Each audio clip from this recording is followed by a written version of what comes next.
Good day, ladies and gentlemen. Your Gun Doctor here. Today we're going to have two topics. First, the best reticle in Warzone Season 3, because the Battle Pass has brought quite some new reticles, in case you haven't known. Since I bought Pass level 100, I can show you all of them and tell you which one is currently my new favorite and also the best one I've ever used on a single Cold War gun, to be honest. It works absolutely fantastic.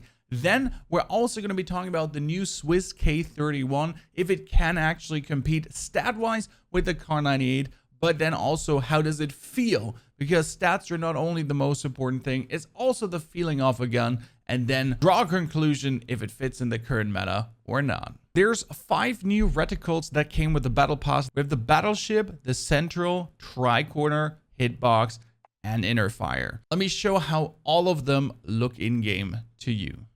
Let's start with some of the not so optimal ones. You have the box. And the problem about the box is that you have this weird green haze around it. And as you can see, if you're trying to aim this at someone, it's kind of a vision blocker, right? So I'm not a fan of this one because that green haze on the long range does not really feel like it. Then we do have the pyramid. And the pyramid or the triangle works really good, I have to say. Like, it's definitely different in that regard, not having the haze, so you can really put the point on it. The blue lines can be a little bit annoying, but honestly, if you want to have a red dot, slight orange dot going on for you, why not?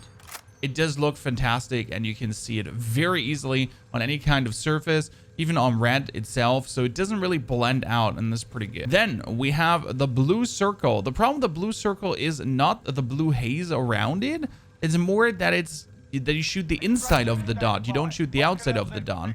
And I'm not entirely sure yet how that will turn out. I do think it's better than I give it credit for, but on the other hand, you kind of have to really perfectly bring the person in between, you know, where other circles are dot you put on, you kind of have to put the person in between. So shooting this on moving targets, I don't see that happening. Shooting this on standing still targets, sure, why not?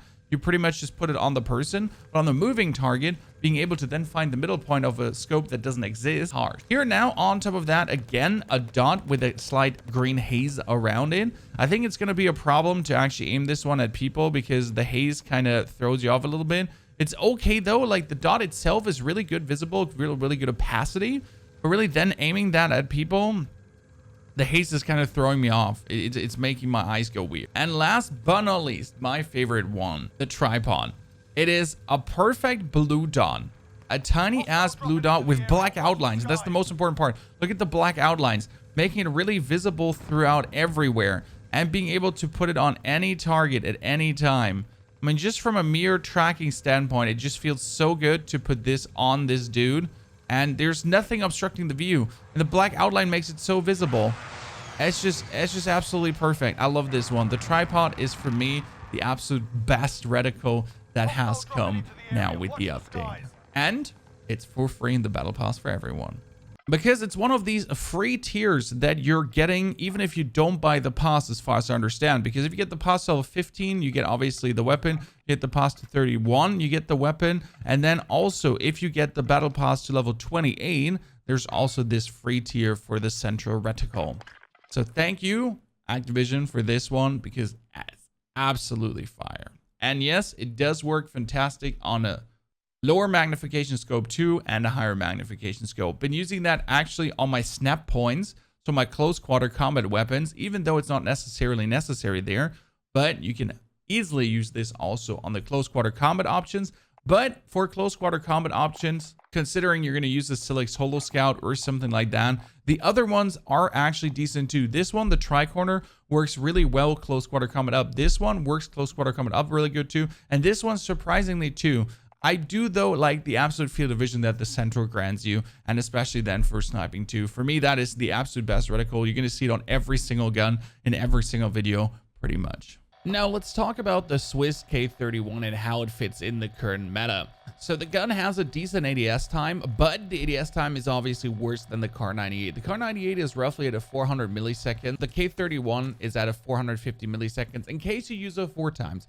Because if you're using a standard sniper scope, not the lower magnification one, then you're actually at a 500 milliseconds ADS time. So that's not really good, but the ADS animation is actually pretty nice for quick scoping, for getting on target. The rate of fire is 41, which means that with a rate of fire of 44, the Kar98 is slightly faster, and the bullet velocity is only 900 meters per second on the Swiss K31. Now, I would say that is actually the killer argument where you're like, wow, the K31 is gone.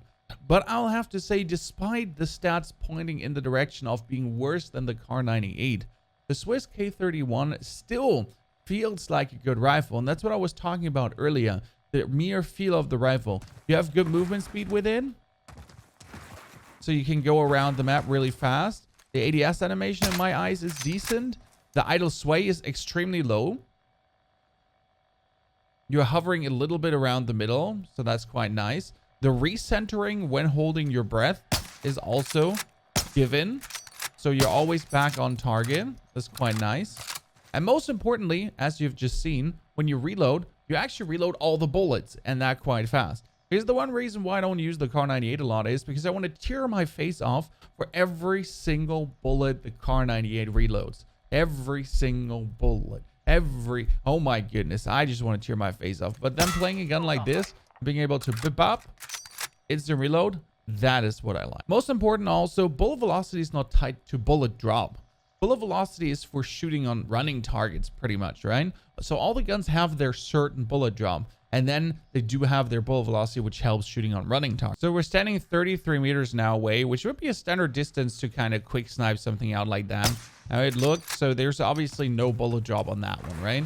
So up to 100 meters, the gun feels very decent on their bullet drop. Let's, for example, shoot this piece of wall. That's 40 meters away, right? And as you can see also, right below the marker, hit scan. Shooting this 45 meters away. Boom, right below the marker, hit scan. So you get the drift. Bullet velocity is not bullet drop. You have 50 meters away. And still right on target. Bullet right on target. So the bullet velocity does not mean that the bullet drop is extremely high. The bullet drop is decent on the gun. Whereas shooting on running targets, obviously with a lower bullet velocity, needs a little bit more lead. If you're shooting with this under 100 meters, that's why I would say the Swiss K31 is. Like just a quick sniper. I would not attempt the 400 meter shots with this. I would just use this for quick sniping, like pushing up to an opponent and then really going like, whoop. That's what I would use the gun for nothing else. I would not use it like an HDR, AX50, ZRG, or whatsoever. That being said, the GOG, by the way, get buffed. How will we build this now, and does it really fit in the current meta? We're going to start standard, combat recon barrel, then obviously following up with a Groove suppressor. We're going to go in for the fast mag for no ADS time penalty. You saw how fast you actually do reload. I'm using currently the Royal Cross 4 times because the Royal Cross 4 times together with the central reticle just has an insane field of view and a very good magnification, plus no glint. And then last but not least, the Serpent Wrap for the ADS time. And if you feel like you need a little bit of flinch resistance, which does still not work, then the Airborne Elastic Wrap could be your vibe. But yes, Certain Wrap it is. Now, does this fit in the current meta? The reality is, in every single stat way, it's worse than the Kar98 and it's actually better than no other sniper. But it is very fun to use and it feels very satisfying to shoot and has a nice sound to it. So I would say the Swiss K31 is mostly going to be a lover gun for quick snipers in the 100 meter and below range, where also the Kar98 obviously from a statistical standpoint is better, but the Swiss K31 just has this absolute great reload that does not want you to tear over your face, and it's just really satisfying to use. The sound is good, the bullet velocity feels nice despite only being 900 meters per second, and the bullet drop, despite the bullet velocity being ass, is very decent because again, bullet velocity is not bound to bullet drop. The bullet drop is just on the gun itself. It does what it does more or less. And then you have the bullet velocity when a target is running left to right. Would I play the Swiss K31? 100% because I hate the Kar98. More so, I'm actually loving the ZRG so much. And the ZRG, I'm training with it because I wanted to replace every single other sniper for me, since I think the ZRG is a very fantastic sniper. So the Swiss K31 is really for lovers of these guns that want to play it, but they don't care about the statistical standpoint in that regard. Sad to say that there's another gun they brought out that's more or less useless in comparison to other guns and what we have before, because obviously someone that has 500 hours on a Kar98 now, he's not going to start using a new sniper just because it feels good or it sounds good. Because he's so used to the Kar98, he trusts the Kar98, he wants to use the Kar98. But for new players or for people that haven't played that much or want to start sniping, this is definitely something that's just very fun and satisfying to use. And again, if you don't want to reload that much, it's very good. What do you think, guys? Have you tried the Swiss K31? How does it feel in the Warzone for you? Which reticle is your favorite one so far? Which one are you using on your snipers? I think I'm going to rate the precision a lot, but I think the new ones definitely give you an absolute opportunity to try out new custom reticles. And especially, again, the bezels of the Cold War guns are getting away cleaner if you use a custom reticle. For example, the 3x again, when you move, you don't have this parallax effect moving left to right, weird scope, shaky wakey. Whereas then when you use a custom reticle, that's complete. Thank you for watching. Thank you for being here. Don't forget to subscribe for more content. I think we're going to drop NVIDIA filters very soon, because with the new season, the complete map change and everything looks different. And we need new NVIDIA filters now going down to really make the game look more beautiful, clearer, darker, better, that I can see still those black roses in every single building. Take care, ladies and gentlemen. Have a fantastic good time, and see you soon in Verdansk.